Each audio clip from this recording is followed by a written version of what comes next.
think I got it on all the deeds. Yeah, I do. I need Collins and Nix. Got it. Thank you, ma'am.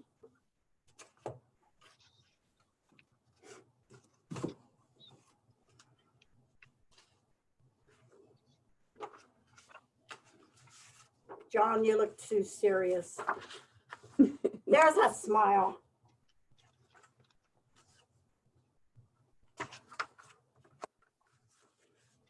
Resolution for the local government. Oh, okay. There's a part. Debbie Schwein. Yeah, The certification. we need Tom to sign this too. Okay. It looks better, and I need a copy. And Donna needs a copy. Well, I mean, to take to Donna. Okay. Is Tom going to be around anytime soon? Tom, are you going to be around anytime soon?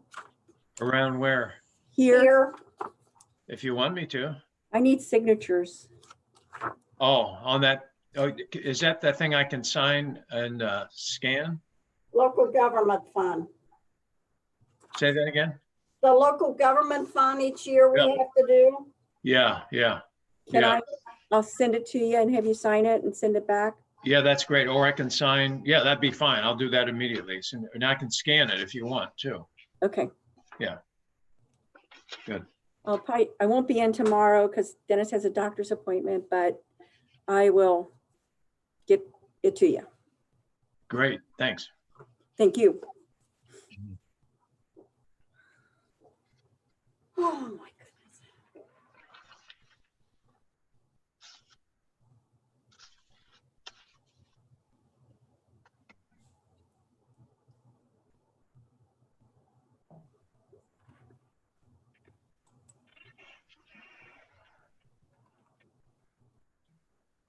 There's Craigie.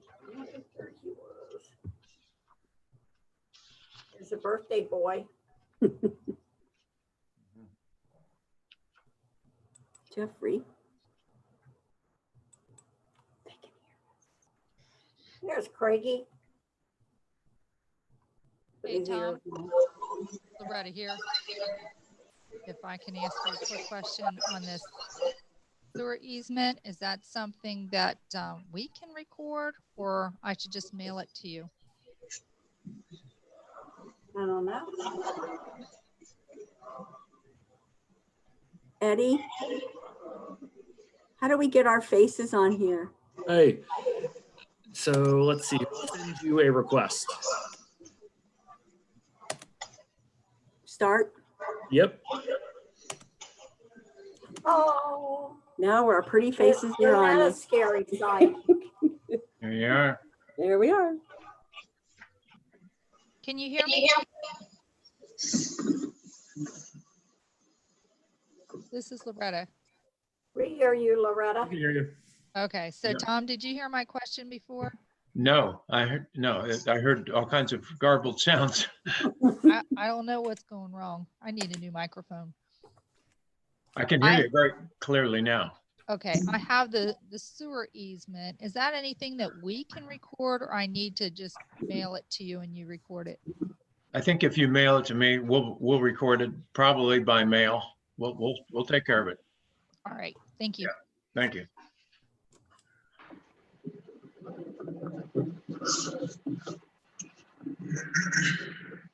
Hi, Jeffrey. Hello, how are you? Good.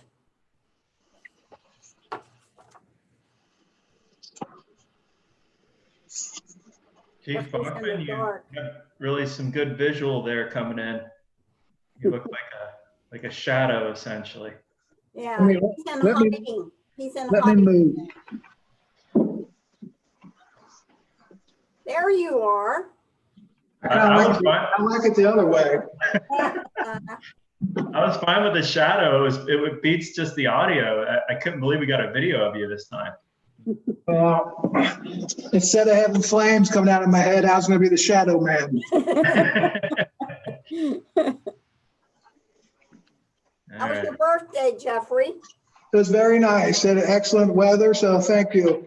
It was kind of hard turning 49 though. That's a joke. Okay. Thank you. I see I Mr. wouldn't. Kelly, Mr. Kelly thinking, man, he's a rough looking 49. What was that, Chief? I had it muted for a second. They asked how my birthday was. And I said it was nice. So that was I it. was just kidding. I didn't have it muted. All right. All right. So what do we got here? Are we ready to go live and We're hop in speaking. here? If we Yep. haven't Yep. already. I will start the recording now. Okie doke. So everyone's here for our monthly trustees meeting. Let's go ahead and call the meeting to order. Debbie, would you like to do roll call I would. Mrs. Batchelor? Here. Mr. Kelly? here? Mr. Freeman? Here. All right. And Eddie, do we have our trusty picture of the flag? Oh, there it is. All right. Let's go ahead and Debbie and Bonnie, would you guys like to lead us in the pledge? Okay. Yes. I pledge allegiance to the flag of the United States of America and to the republic for which it stands, one nation, under God, indivisible, with liberty and justice for all.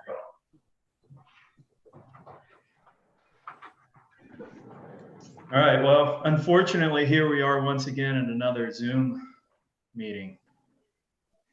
Hopefully things will open back up soon. Yeah. Now, let's start with approval of minutes, Debbie. Okay. I request a motion to approve the regular meeting minutes of April the 15th and the special meeting minutes of May the 7th. So moved. Seconded. Thank you. There's Alan. Mrs. Batchelor? Yes. Mr. Freeman? Yes. And Mr. Kelly? Yes.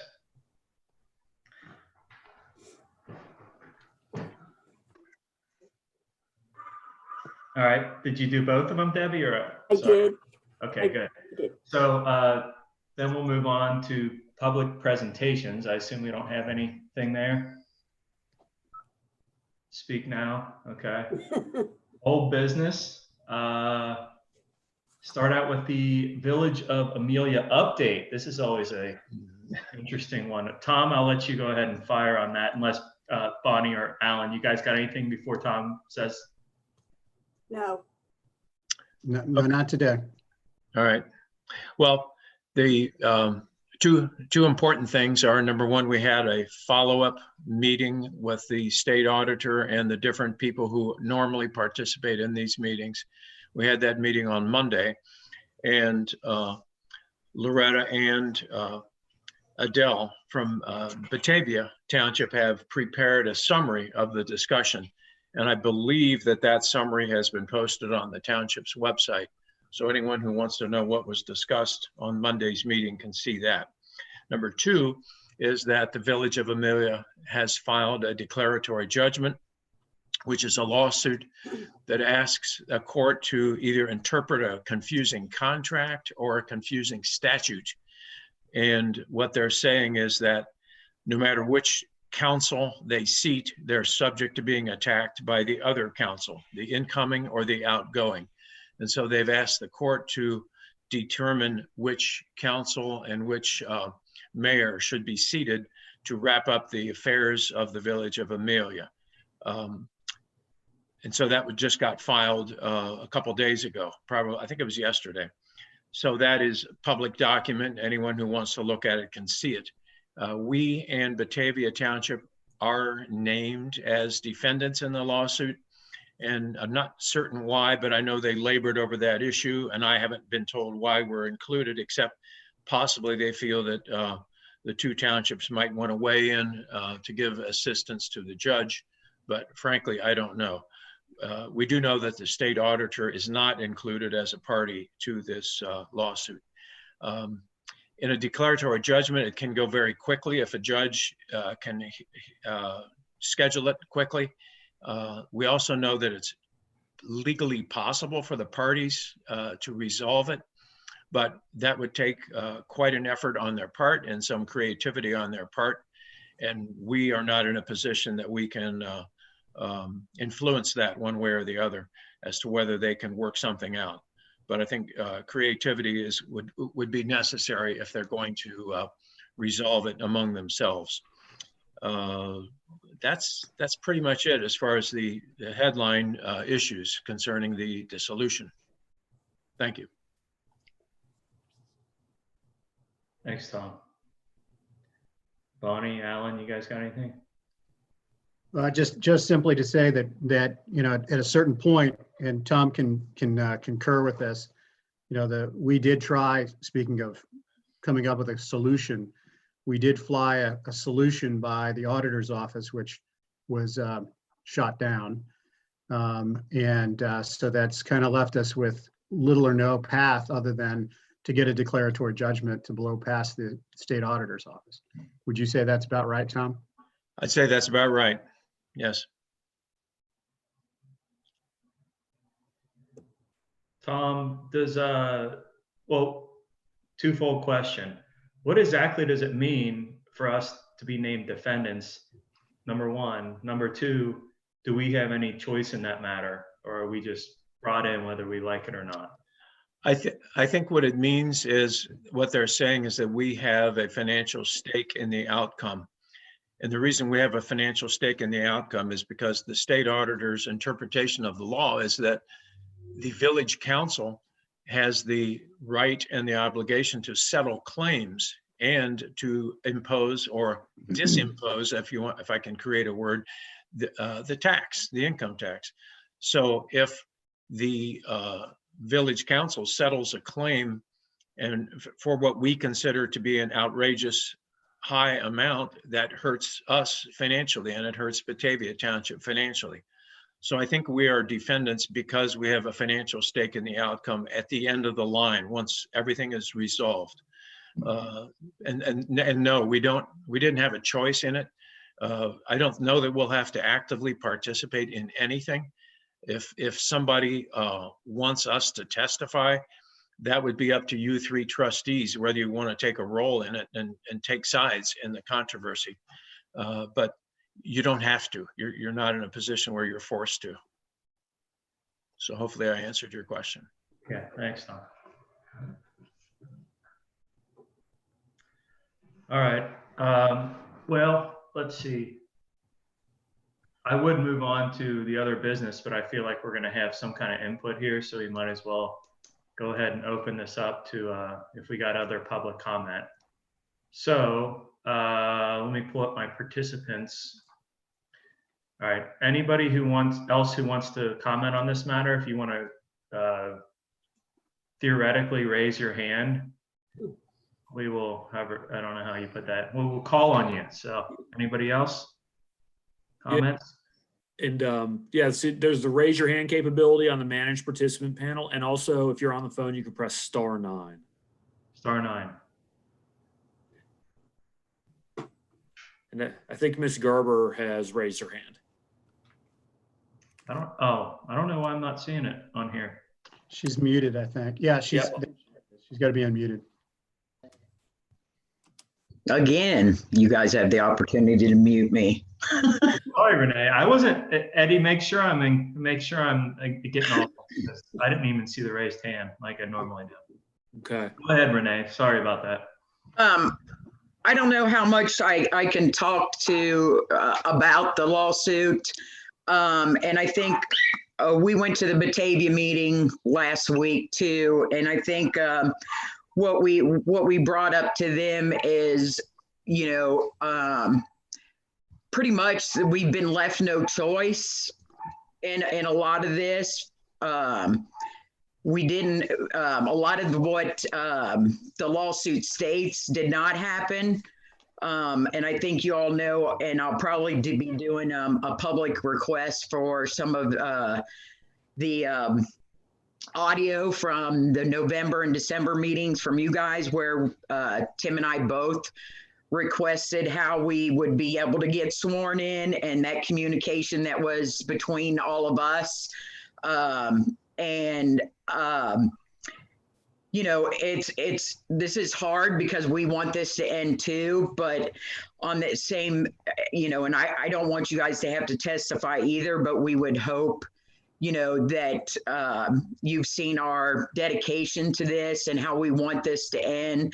And Todd going through with this was not an option for us. And we would simply just ask that you kind of support us in this matter as well. You know, if possible, I'm not, you know, not begging, but if the chance arises, I think that you can attest to a lot of what we've communicated to you guys as being our principal, you know, our leadership right now, as far as we're concerned. You know, we are Pierce residents, but we are Amelia residents. So you guys are in a hard spot because you have Tim and I who live in Pierce, and then Don who lives in Batavia. And we all three went to that meeting. And I don't think they were aware of the suit at the time. But I just want you all to know that we're not doing this to stretch things out by any means. We just want this done correctly. And so that's where we're at. Well, Renee, we actually agree with you that it needs to be done correctly and quickly. And so that's why, you know, we do support the idea. I support the idea of the declaratory judgment, because that gets us past the auditor's decisions. So the other piece to the puzzle is that part of that compromise that we offered, as you know, they want to use the holdover rule as their guide for who gets seated. And just so you know, the compromise that we floated was that instead of the holdover date being November the 5th, we offered that November the 25th, the day that the Board of Elections certified the November the 5th election, would be used as the holdover date.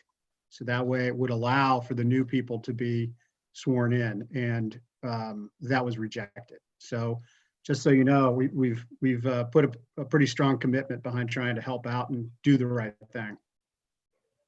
And I appreciate that. I mean, I know where most of you lie there, and you know, and it's going to be our attorney, because we'll all three have the same attorney, just so you know, going in, that Don, Mr. Novak will be representing all three of us during this. And you know, what I found in the suit, which was made by Manley and Burke, is that a lot of the stuff that they said in there was untrue, because we did try to get bonded. We were rejected 4 times, and I don't know if Tim will want to speak to that.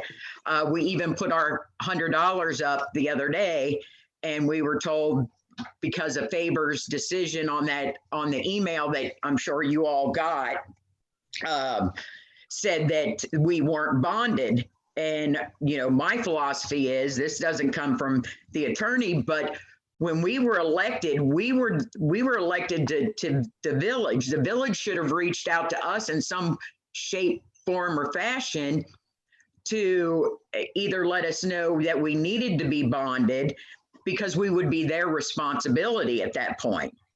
And no, you know, and Nick and I have talked about that, you know, even on the record, that nobody reached out to us to explain the procedures. We did that all on our own.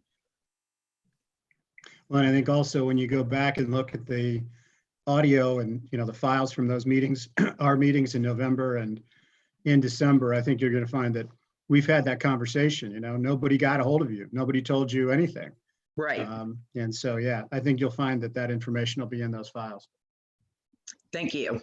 Yeah. So I don't know if you guys are allowed or want to know anything further about that, but I just wanted to let you all know where we're coming from. This isn't to elongate. We want the tax over, but you know, it's going to be done right. And I'd rather a judge decide than Todd Hart decide who's going to be in there. Now, as a separate matter, and I agree with you, Renee. As a separate matter, Loretta, have you posted the notes from the Monday meeting with the little coffee clutch group? Yeah, Well, the Monday meeting summary is on the website. In that, just so you know, Renee, and anybody that is listening in, there is a paragraph I want you to pay attention to, because even the auditor's office is agreeing that this tax could come off as early as the end of May or June. So we're at a point where we're ready to end this thing. So I just want y'all to know that, and that, you know, this is coming to a wrap. At least that part of it is. The other part, the debt and all the other fun stuff, that's going to probably chug on until, what do you think, Tom? Maybe December, the debt? I hope not. I think those things can be wrapped up quickly also. One of the things we learned the other day is that our joint bond council has prepared 9 or 10 or 11 ordinances for the village to pass that would terminate and pay off all the debt and wipe everything out. She did not draft anything to terminate the income tax because she didn't think that would be her authority. But as far as paying off debts, yes, they're in writing. No, I don't think anyone's proofread them yet, but there are ordinances ready to go. So just so everybody that's on the line from Amelia understands, we're on a glide path to end this, and soon. Now, that's the best, I mean, the best laid plans, you know, I hope that stays in that same glide path, but it is doable to get this done within the next 30 days or so, at least the tax part, the debt part, maybe a little longer, but we're in a glide path to wrap it up. And that's what I wanted, and I asked it last week, Tom, maybe you know a little bit more. Will those ordinances be emergency ordinances, or are they going to be 3 readings?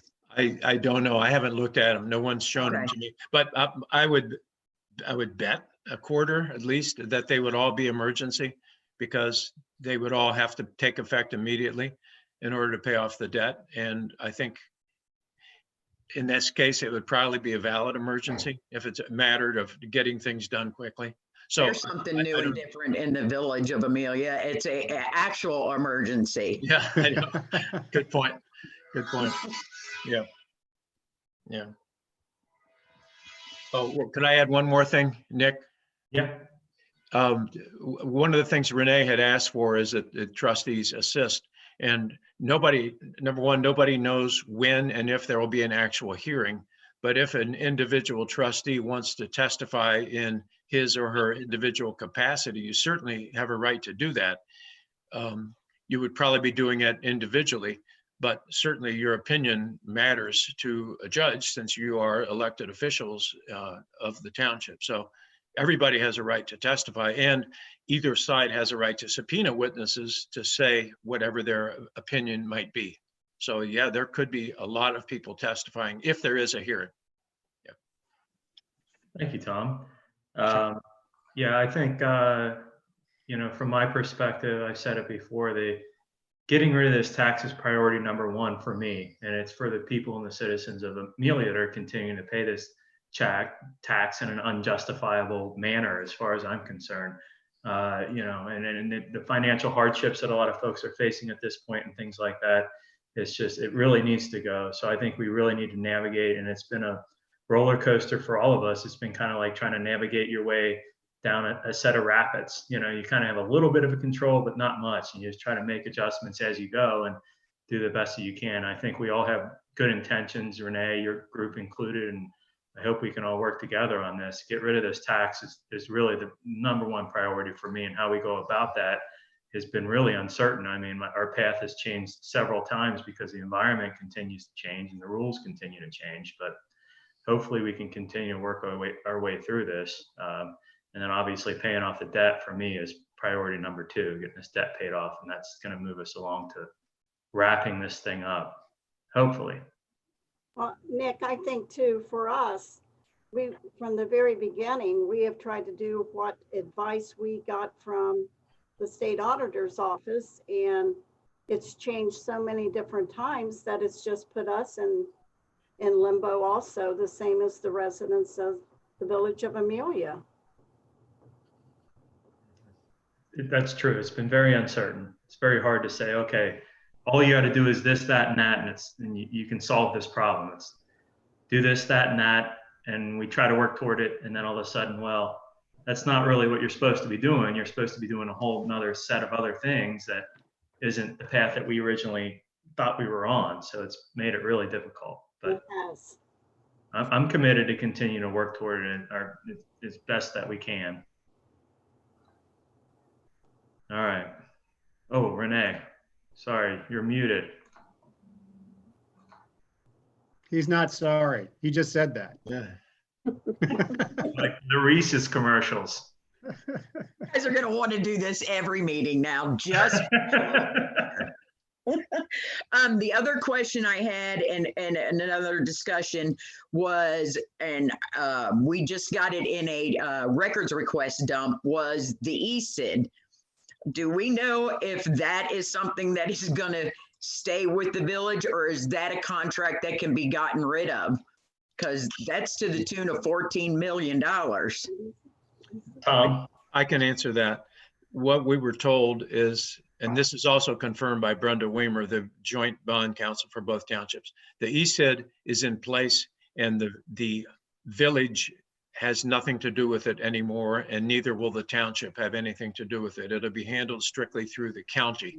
So the developer will pay money to the county, and the county will pay the money to the people that issued the $14 million loan. So the township won't have to participate and be on that board, and neither will the village council. Perfect. Right. That's all I got. Thank you, guys. I appreciate it very much. And I'm sorry to keep dragging y'all into this, but hopefully someday we can say this is over and be done. Quick, Nick, mute her. Quick, do it now. Yeah. Yeah. We'll work through it together, Renee. Thanks for your comments. You're welcome. All right.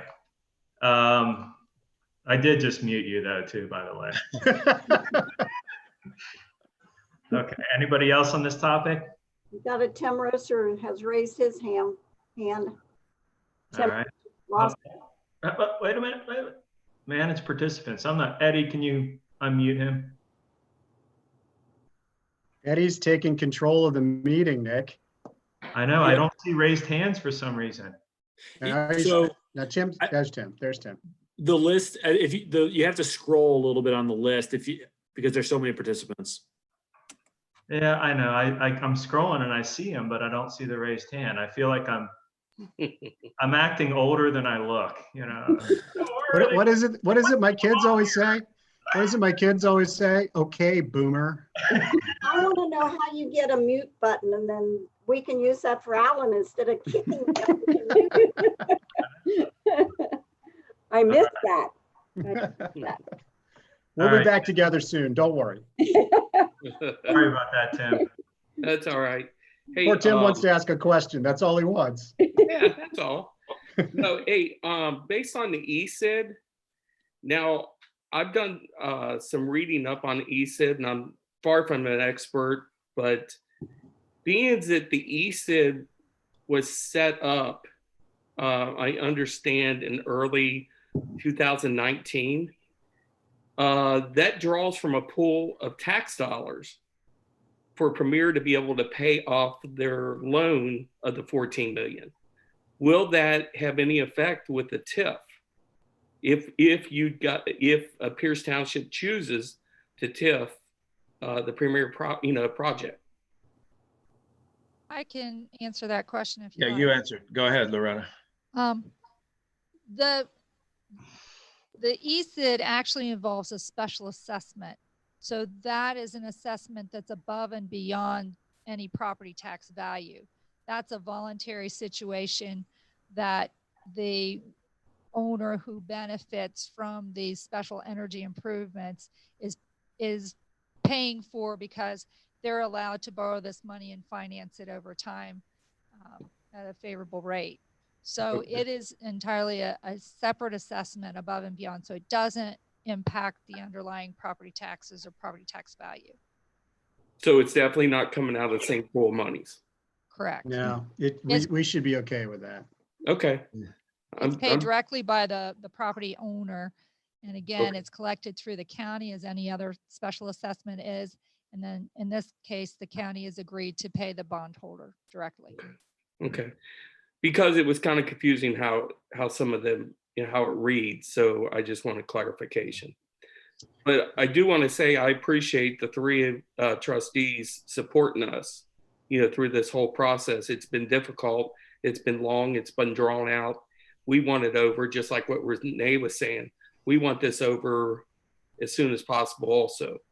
But we feel based on being elected, on November 5th, and our constituents, we owe it to those folks to, if we get involvement, that we can make this go away as well. And, and that's our goal. So we didn't want to come to a suit or anything like that, but we were left no choice.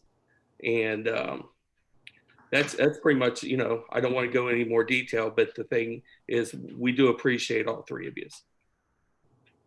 Thank you, Tim. Mm-hmm. All right.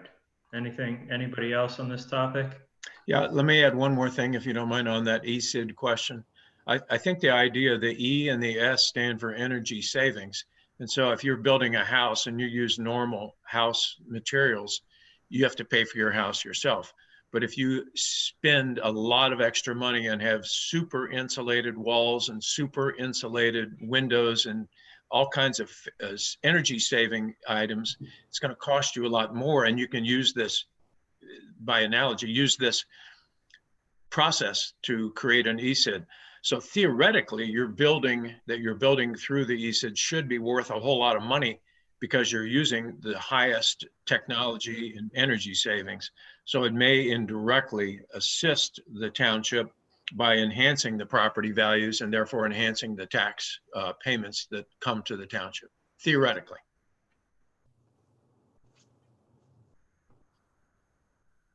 I don't know about that, Tom. That sounded really, I'm not Sounded sure. naive. Well, Yeah, I don't know. that's the theory. That's the I don't theory. know much about it, but I just, Yeah.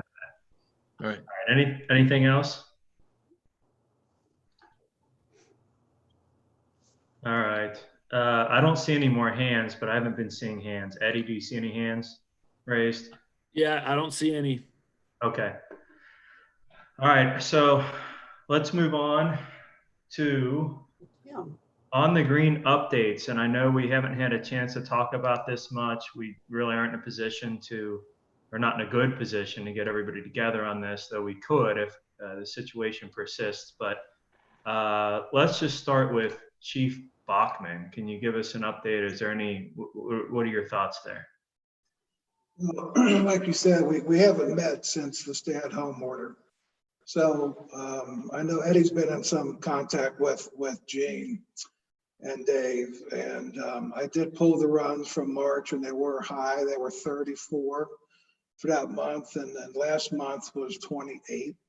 And I think, there's some factors here. I think the issue of staying at home, kind of can make it in tight quarters can cause a lot of issues. So there may be some correlation between COVID-19, the stay-at-home order, and our radio runs increasing. As we said, I think in our last actual physical meeting, that there was a police detail that they were paying for about 3 to 4 hours a week. When the stay-at-home order came out, I ended that. There was no need for an officer to sit up there and possibly come into contact with people that he didn't have to or she didn't have to. That will start up again when maybe in the middle of June, when things, I don't want to say calm down, or maybe get back to some type of normality, but we'll start that up again. So the runs, as I said, March were high, April it decreased some, but I haven't had any physical meetings. I do go through the parking lots. We are still up there patrolling a lot. I don't see any noticeable changes. I know that there were some emails sent to Eddie and Loretta reference someone complaining about mold and I think a hot water issue and things of that was passed on to them. And that's kind of the gist of where we are on the green. Thanks, Chief. Eddie, do you have anything to add?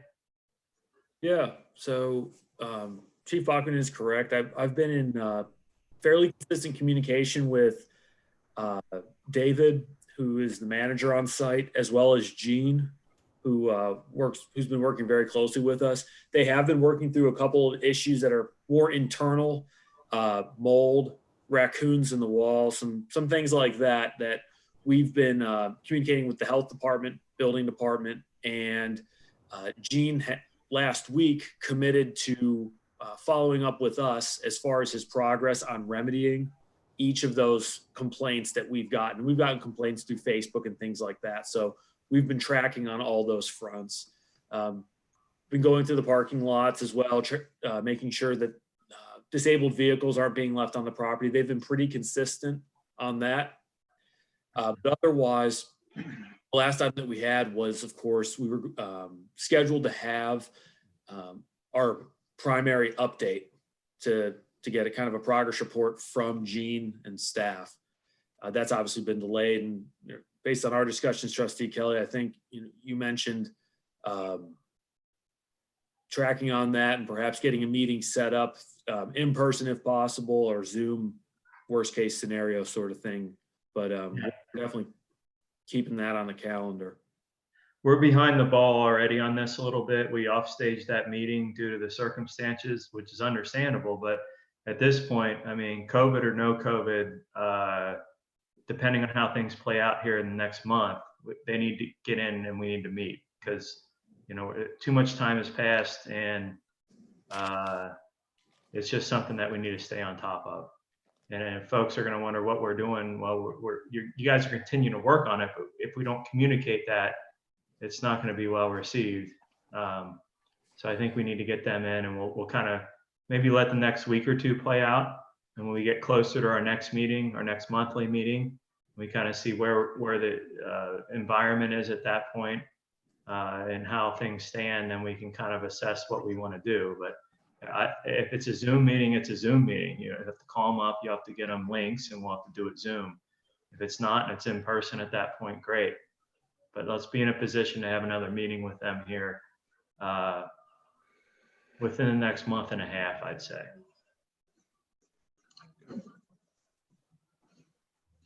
Okay.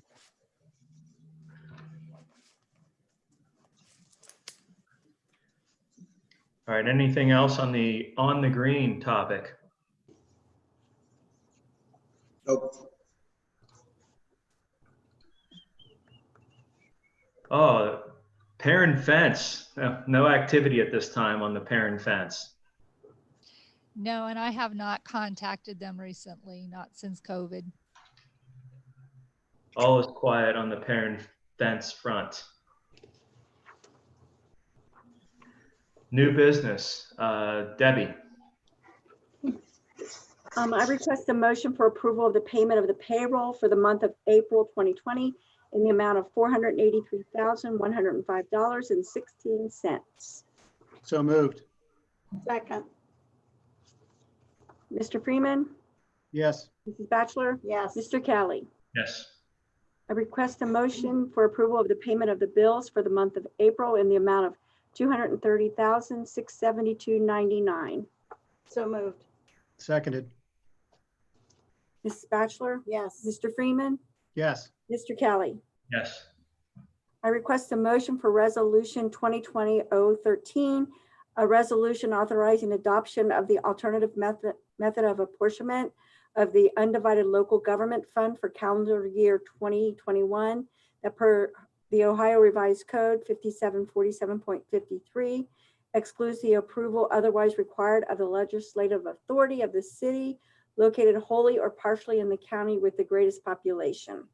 This is the renewal of the local government resolution that we passed last year for the division of their. Bonnie can probably explain it better than I can. This is her baby. It is the local government fund, and it was the alternative resolution last year that we passed, that the way the money was divided up amongst the townships and the villages. And if I could just add real quickly, I did check with the Clermont County Auditor. Chris Melman is who I spoke with. because it was brought up with the Village of Amelia dissolving and Newtonsville dissolving. Where did that money go since, did that get divided up amongst the other townships? And at this point, that the Village of Amelia's money still goes to the Village of Amelia, Newtonsville, to Newtonsville until it is officially comes down and certified. So next year, hopefully all of this is over and then that money will also be divided up. So Okay. I will make the motion to approve this. Seconded. Roll call. Mrs. Bachelor? Yes. Mr. Freeman? Yes. Mr. Kelly? Yes.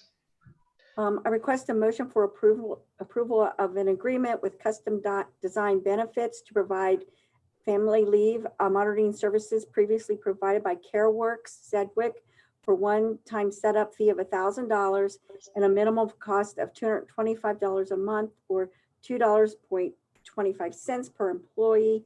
As of July 1st, our current vendor, CareWorks USA, DBA Sedgwick, will no longer service clients the size of Pierce Township. And they have decided to not take us on, so we had to go somewhere else, and we are going with CareWorks. Are we too small? We were too big. We were too big. Just out of curiosity, is this an increase or decrease? Increase, Percentage, roughly? roughly 9.5. That's pretty precise. Yeah, Thanks, Debbie. yeah, I would assume Yeah. it's all going up and you shopped it around, right? yeah, oh yeah. And we have no choice. Nope. All right, so moved. Second. Mr. Freeman, Yes. Mrs. Bachelor, Yes. Mr. Kelly. Yes. I do have one more thing that's not on there, Of course she but does. it doesn't need a motion or anything. As is customary. We did get a check from the Bureau of Workers' Compensation, like our stipend check from, like you guys got your $1,200 and, well, we got, No. you did, okay. I got $1,200 back anyway. We got money back from the Bureau. Yes, we did. We got, they took it off of our 2018, what we paid. We got back $56,098.90. Woohoo.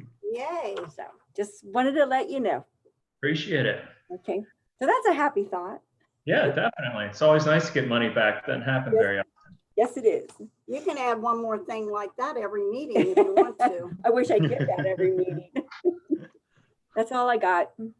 Thanks, Debbie. Thank you. All right, Chief Wright. I request a motion to appoint Samuel M. Sneed as a part-time firefighter EMT at the established rate pending successful completion of all associated pre-employment requirements and a one-year probationary period, noting that the cost of all associated pre-employment requirements is that of the township. So moved. Seconded. Roll call. Bachelor, Yes. Mr. Freeman, Yes. Mr. Kelly. Yes. Thank you. All right, Loretta. Yes, I have a request for a resolution 2020-014, resolution designating the township administrator to serve as the authorized agent relative to the public assistance grant program for FEMA DR-4507-OH. This has to do with the coronavirus incident that has been declared an emergency. And this makes us eligible for receipt of grant funding associated with the COVID-related expenses. So they do require this designation by resolution or by letter. So we've drafted this resolution so that then once that's done, we upload that document and we'll be ready to begin submitting expenses.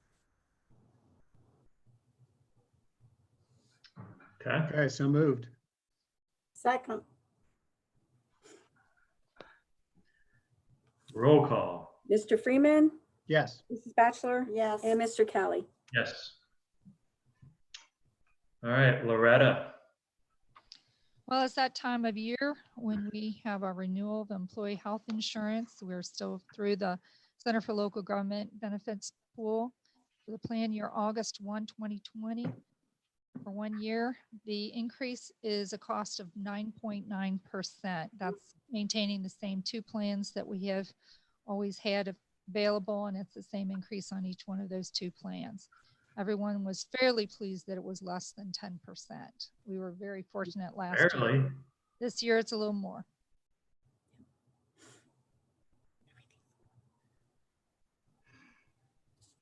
So I need a motion.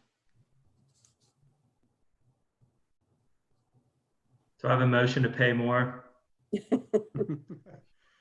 Once again, do we have a choice? No. Then so moved. Second, Roll call. Mr. Freeman, Yes. Mrs. Batchelor, yes. and Mr. Kelly. Yes. Question. Yeah. Loretta, are we Yes. still gonna have to go through what we do each year? The wellness, Yes. in some form or fashion, I'm afraid. They're trying to simplify it. Okay. We complain. It's a lot to go through. Agreed. Well, and I think as we have found out in the past, is the results that they send you are not always accurate. No. They're looking at a different provider. We'll see if it's better. All right. Okay. Anything else there before we hop into departmental celebrations and updates? Chief Bachman. Yes, I don't have any celebrations. I have a couple updates. It's Police Week, May 10th through the 16th. So we've been getting a lot of lunches and dinners and desserts dropped off by various people throughout the township. So very nice gesture. Got some t-shirts and other things. So thank you to all of them.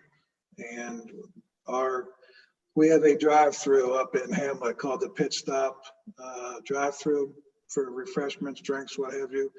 They were actually robbed on the 11th of this month at night. When I was leaving today, they had made an arrest on a subject and were typing up search warrants.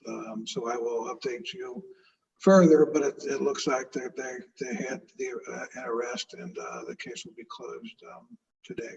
So that is good news. Is that right? That, yes, I'm sorry, go on. Is that right back off 132? Is it?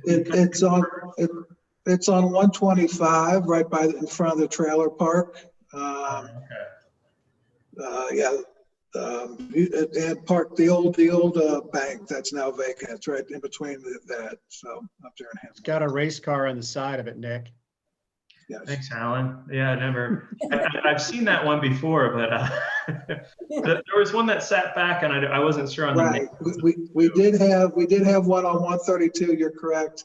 That one I think closed last year, about a year and a half ago. It's now, I believe, AWAD's Canvas Factory. Yeah. So we did have two. You're right. We're down to one now. So, and they got robbed, but like I said, an arrest was made as I was leaving today to come home. Good. Okay. Thank you. You are welcome. And as I said last meeting, the drive-by parades, birthdays, and what have you, graduations seem to be still a thing, and we are participating in that when we have the available officer power, I should say. And that's about it. That's about it from the police. Thanks, Chief. You're welcome. All right. Chief Wright. So I've got this picture. It's going to be a little hard to see. This is Penelope Gray. So our units were dispatched on March 27th. Given the COVID circumstances, the family opted to do a home birth. And through that had some complications. So they did call us.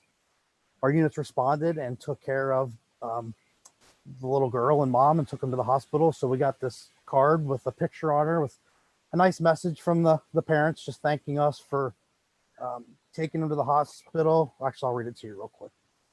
I was your home birth transfer on March 27th, and I just wanted to thank you all from the bottom of my heart for being so positive and professional and making the transfer seamless. Obviously, it's unfortunate that I had to go, but it could have been so much worse if it weren't for you. She goes on, apparently the mom is a professional photographer and has offered to take some photos for the crew that assisted her. It was Anthony Dryden, Lance Fujitani, and Jacob Carlier. So with all the negative going on right now, it was nice to get that. Want to say happy birthday to Chief Bachman, since that was yesterday. Sorry, Chief, I didn't know. Well, like I said, they come every year, and it's just, what do you do? They do anyway, right? What do you do? Yeah. Well, next year is 50, so, I know, it's a big one. It's a big one. So I have a little update on COVID. I won't bore you to death with it because I know everyone's tired of hearing about it. We still have some positive cases. I believe we've had 2 in the township in the last 24 hours. Yeah. That puts our total at 21 total since this all started in Pierce Township. We also have 4 in Ohio Township, 124 in Claremont County, and almost 26,000 in Ohio. I know, like Butler County, for example, they had a 265% increase yesterday from the previous couple of days, and then that's what's anticipated as things continue to open up. We anticipate to have more positive results as testing expands. We've anticipated from the beginning to have more positive tests. I didn't see the governor's press conference today, but I think as of yesterday, the day before, we still have only done 240,000 tests in the state. So out of 11.7 million people, still a relatively small number. Still a lot of work going into it. I know Administrator Roki's done a lot of stuff for the PA program, gone through some webinars to find out information on that, which has been a huge help because that's going to be a monumental task to get through that. There's a number of different grant opportunities that are available to the fire department, the police department, possibly some local governments. It seems like every day there's something else that comes down to try to decipher through. So we're trying to track down information on all of that and look at all the opportunities we can to recover any money that we can get back. I think that's pretty much all of that, unless you have any questions about COVID specifically. Craig, how many did you say were in Pierce? We've had a total of 21 positive individuals in Pierce since this all started.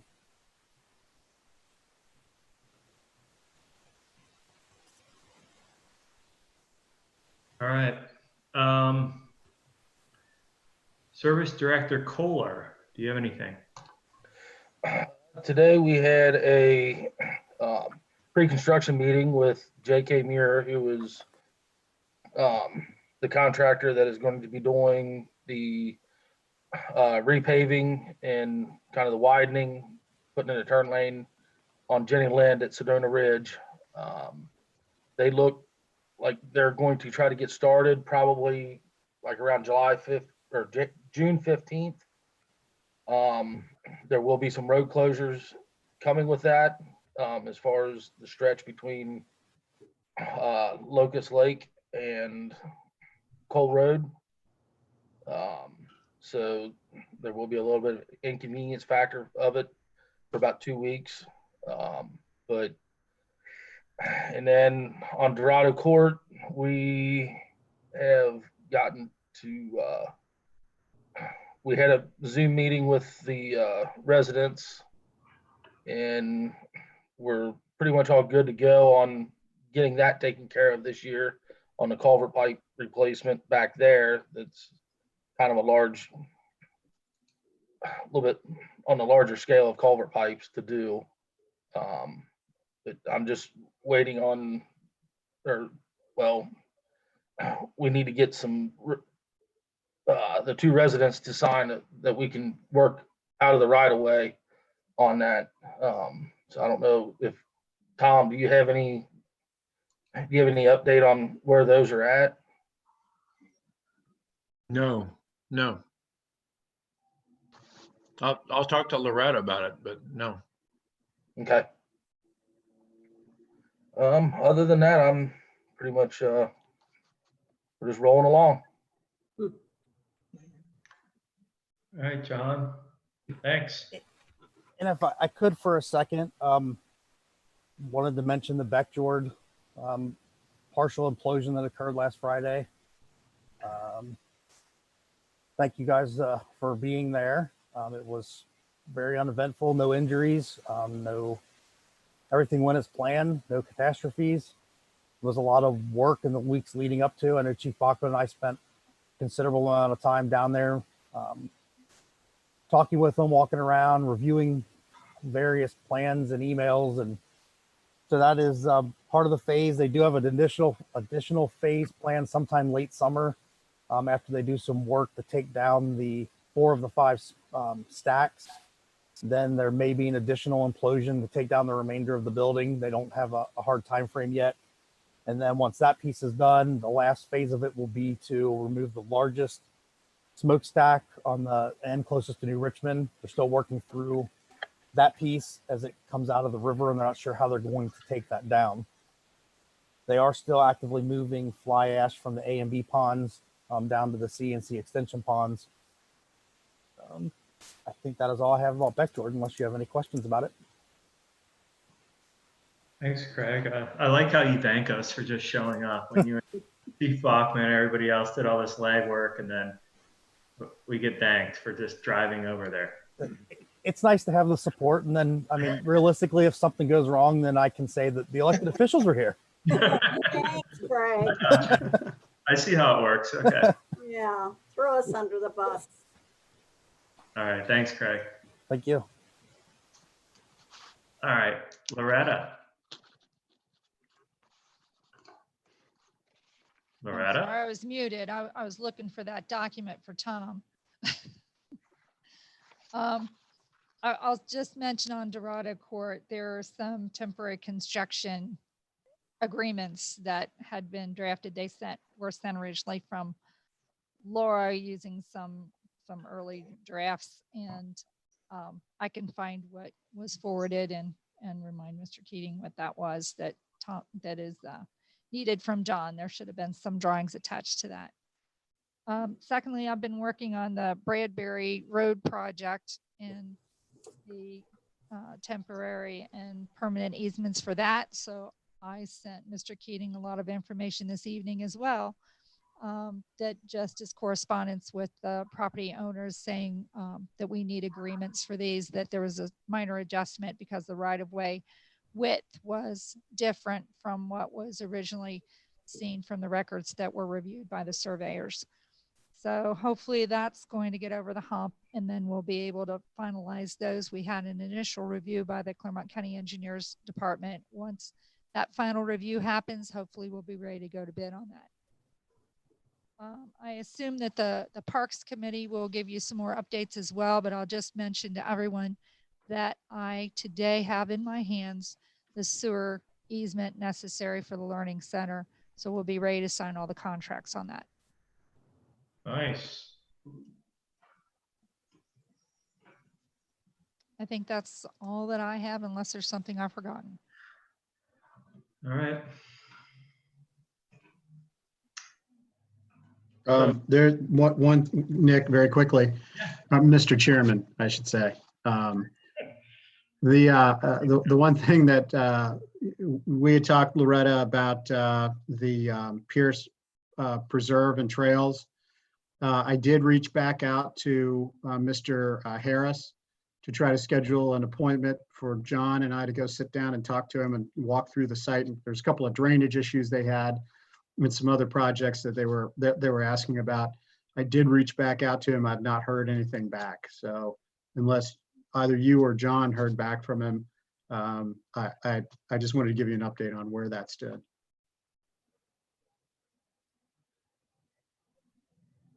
Both John and Loretta are I think muted. we're still waiting. Okay. I haven't, but I know that that you and John had discussed it. So Yeah, I just want to let you know, I closed the loop with, or tried to close the loop with Mr. Harris. He just hasn't gotten back to me with any dates. Okay. Sounds good. I'll wait to hear from you. Yeah, I'm also assuming that between you and Eddie, and maybe I'll chime in, we'll talk about the State Route 125 corridor study. good enough time. Eddie, do you want to start? Yeah, so we had a meeting a couple weeks ago about the 125 project. The next step is going to be a draft that is being produced right now, and it will be shared with the full trustee body for everyone to evaluate and provide feedback on, that sort of thing. So pretty much finishing touches on that. And we've also received just very recently a scope provided by Jay Stewart regarding Amelia specific study to move forward with in the coming months as well. So that'll also be on the table to be considered.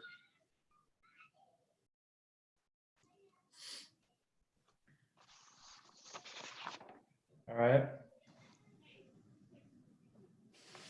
Anything else on that topic? I just say there's more to come. We're going to look at closing out this current purchase order and where we move next with the next steps, especially to incorporate the Village of Amelia portion. Okay. One of the other things I'll mention related to that I think is good to acknowledge as we get some baseline information is the fact that we see ODOT out there doing a lot of work right now, repairing catch basins. And I think that that's a step before they'll plan it on a repaving project moving forward, as well as the discussion that they had when we first met with them about upgrades to the signals that are antiquated. So at some point in time, they should be synchronized. So there are a lot of improvements that are also moving along, fortunately, with ODOT's involvement. I think I'd like to know as they start to synchronize those, and to some degree, they've already been synchronized. I'd like to make sure that what generation technology they're operating off of, because there's, the newest technology is integrated. So they actually will talk to each other, each of the lights. So it manages traffic a lot more efficiently through that corridor, which I think is important, certainly from an economic development and traffic standpoint. So I'd love to know what iteration of lights that they intend to put in there moving forward. I can look into that for you. That'd be good. Thank you. Sure. I know when we went to that meeting with ODOT, they were talking about upgrading those lights to the integrated, so that they can talk to each other. Yeah, that'd be a big improvement in that corridor, because if those lights are communicating with one another, particularly, that segment between, where the first Kroger light is, and essentially all the way out to where Hamlet is, you've got a lot of lights through that area. And so, it'll behoove us to have the most current technology in there to try to move at least maybe 10% faster through that corridor. It makes a big difference.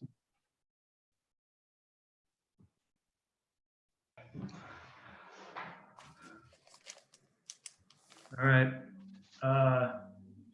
Anything else on the 125 corridor stuff?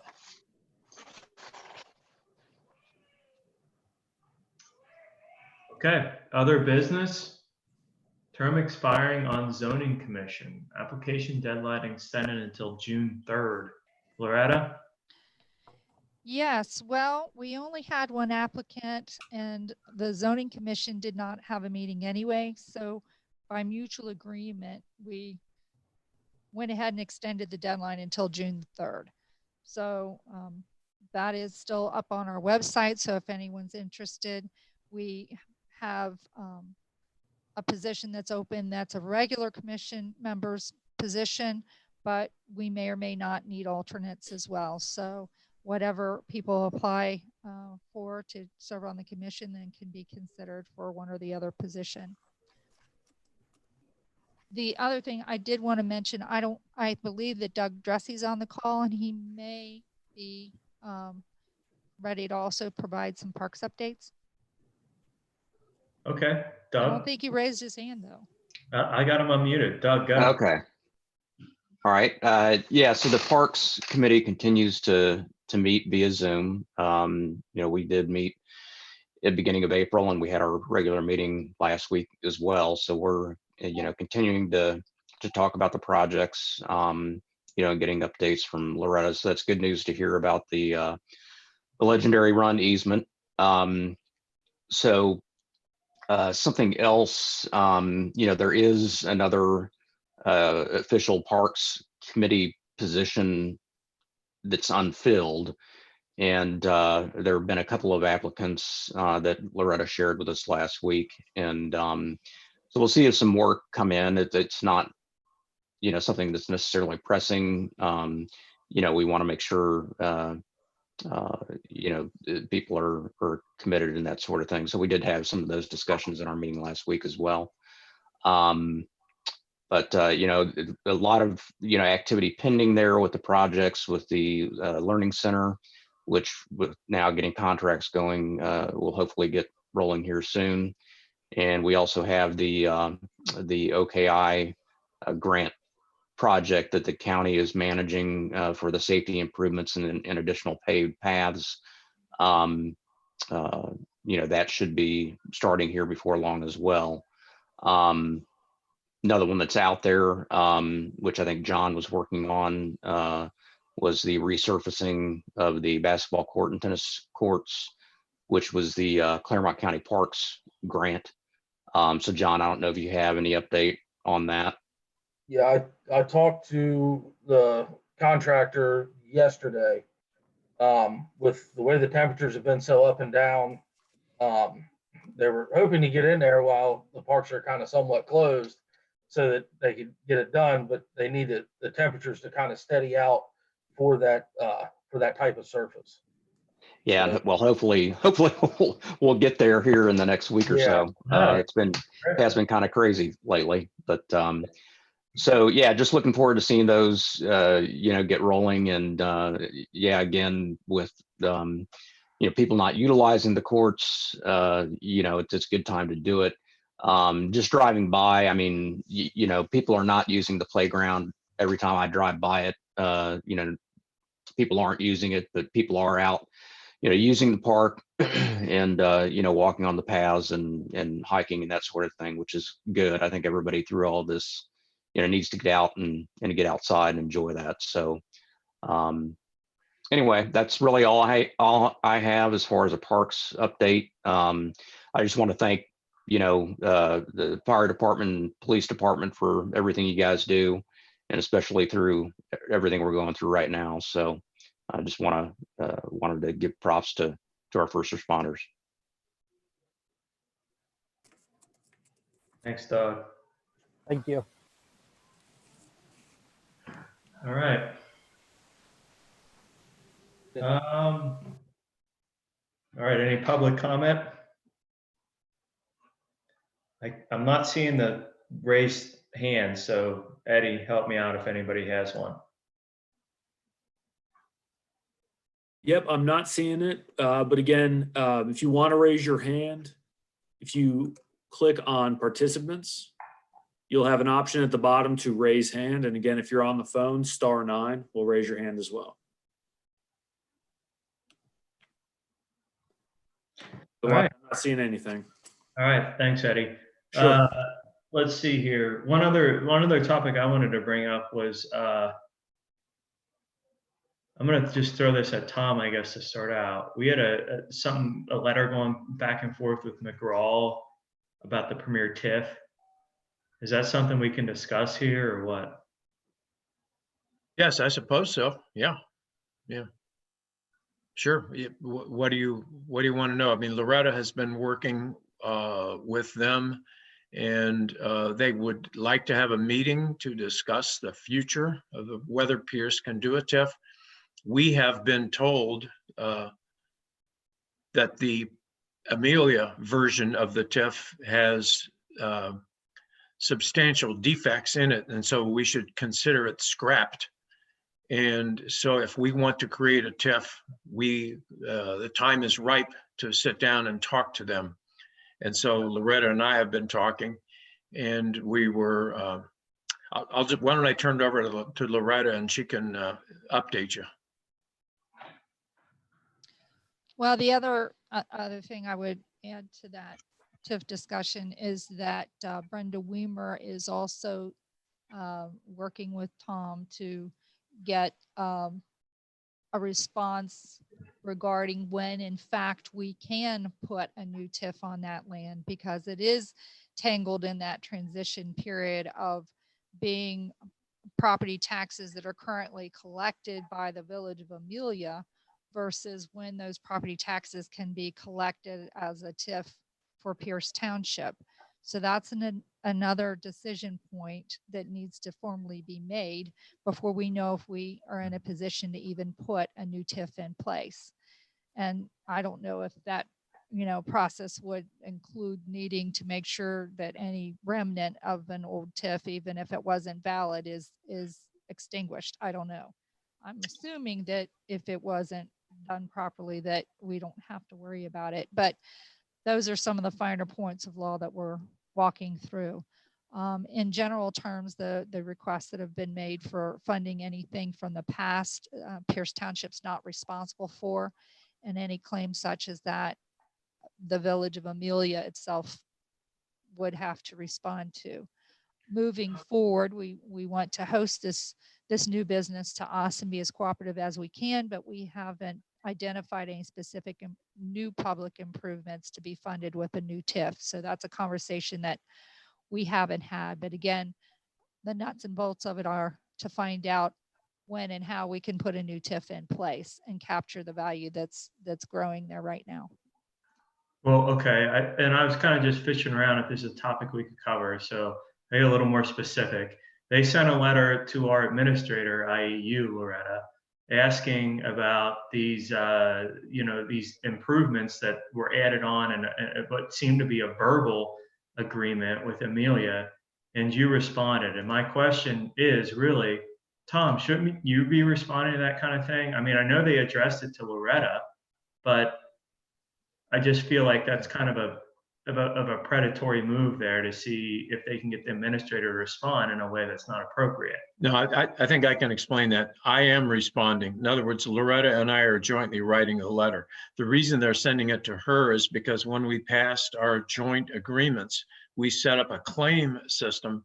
And the way it was written in our resolution to create the claim system was that the claims were supposed to get filtered to Loretta. So that's why they address those things to her. But the answer is coming from her and from me, and really we're writing it as though it's coming from you. But more importantly, what Loretta was saying is it also has to come from Amelia, because the latest iteration or the latest explanation of the way this statute reads is that Amelia is responsible to respond to and decide claims. And so this is a claim. So all we can do is say, we've read through the documents. We've looked to see if there was a promise made that's legally binding. And at this point, we haven't seen anything yet. So that is, I'm there behind the scenes. Loretta's signing it, but I'm helping her write it for sure. Because those are, I mean, obviously claims against the village. Yes. We're not the village, and we didn't engage in any verbal agreements with anyone. Well, but remember, for the first 4 months, we were told by the state auditor that we, the townships, were the ones that had to negotiate the claims, and we had to negotiate things. Now it's been completely flipped, so that they're saying the village council has to be seated and the village council has to address those claims. Yeah, I understand. Yeah. All right, thanks for that clarification. All right, anything else on that topic? Well, the only thing I would add is that, Loretta, roughly how many of those meetings have we had and discussions have we had with Premier since January? We've only met with them once. and you've gone back and forth in various conferences, partially because of COVID. How many other times? No, we have not had, we had one face-to-face meeting. As a result of that meeting, they sent their letter, which everyone had seen. That was submitted by that March 1st deadline for claims. So then this is the first new communication in response to that letter, and another meeting will be planned. Because I think it would be nice to be able to get to a point where we've got this new, or at least we have a glide path for a new TIF in place as soon as we can. Obviously, we have to make sure that we're not, at cross purposes with ourselves and negotiating against ourselves. But, I think that having the dialogue is important moving forward, even just to be able to build a relationship that a positive relationship we can work with over time. Yes. I think that both Loretta and I feel that if the trustees would authorize you, Alan, to participate either directly or at least indirectly in any future meeting, that would be helpful, because you do have a wealth of experience and insight on the TIF process. Whoa, whoa, whoa, whoa, whoa. Oh, come on. His head won't fit No. on that screen. Wealth. No, Nick, you can go. Wealth. Bonnie, you got this. I don't. No. Wealth of knowledge. A wealth of knowledge. Tom is correct on that. I Yeah. agree. We're Right. just kidding, Alan. Yeah. Well, perhaps Loretta, you can work something out for Alan to be on the next meeting or whatever you're going to do with that. We will. Good. Alan, it wouldn't feel right if we weren't mean to you once in a while. Of course not. Right. That's true. I think you were all mad at me if you didn't. I know. Something's not right. Yeah. All right. Anything else there? All right, one more time, Eddie, do we have any raised hands? No raised hands. All right, do I have a motion to adjourn? So moved. Seconded. Mrs. Batchelor, Yes. Mr. Freeman, Yes. Mr. Kelly. Yes, What time is it? 7:42. Okay. Wow. That was quick. Good night, all. Good night, we'll see you in the next one. Good night. Hopefully in person, I don't know. Good night. See ya. See you guys. Yeah. Thank you all. And sign papers And for Alan, Debbie I if you need have to. signatures. Oh yeah, we've got to swing by, don't we? Okay, I forgot that.